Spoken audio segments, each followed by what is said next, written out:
EAMCET leakage ఆరోపణలపై CID దర్యాప్తు వేగవంతం చేసింది. ఎంసెట్ కన్వీనర్ రమణారావు సిఐడి ఎదుట హాజరయ్యారు. లీకేజీ వ్యవహారంపై తనకు తెలిసిన సమాచారాన్ని అందించారు. మరోవైపు ర్యాంకులు సాధించిన విద్యార్థుల తల్లిదండ్రుల కాల్ డేటాను సిఐడి పరిశీలిస్తోంది.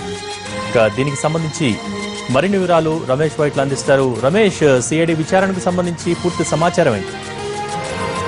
ఏదైతే ఎంసెట్-2 పేపర్ లీకేజ్ సంబంధించి పూర్తిగా సిఐడి విచారణ ఆరంభించని చెప్పవచ్చు. దీనికి సంబంధించి ఇప్పటికే ఎవరైతే ర్యాంకులు పొందిన విద్యార్థులు ఉన్నారో తల్లిదండ్రులు వ్యక్తపరుస్తున్న అనుమానాలు వ్యక్తం చేస్తున్న ఎవరైతే ర్యాంకులకు సంబంధించిన వివరాలు కావచ్చు, లేకపోతే వాళ్ళు కోచింగ్ తీసుకున్న సెంటర్ సంబంధించిన వివరాలు కావచ్చు, దీంతో పాటుగా వాళ్ళు ఎగ్జామ్స్ ఎక్కడైతే రాస్తారో దానికి సంబంధించిన సెంటర్స్ వివరాలు కావచ్చు, వీటన్నిటి మీద పూర్తిగా సమగ్రంగా అన్ని వివరాలు కూడా సిఐడి అధికారులు తెప్పించుకుంటున్నారు.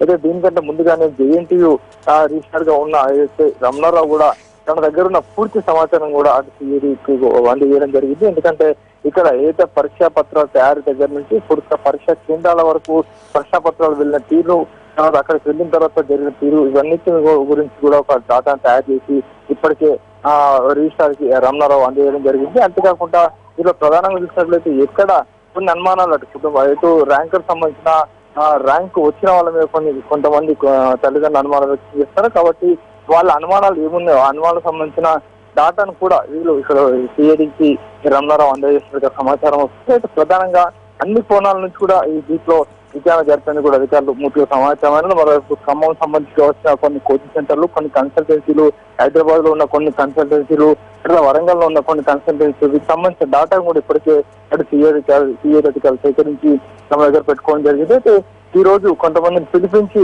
వాళ్ళ దగ్గర నుండి కొంత సమాచారం సేకరిస్తున్నారు సిఐడి అధికారులు. అయితే మరిన్ని వివరాల కోసం ఈ విచారణ కొనసాగుతుంది.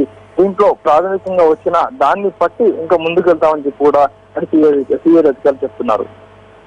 Thank you Ramesh.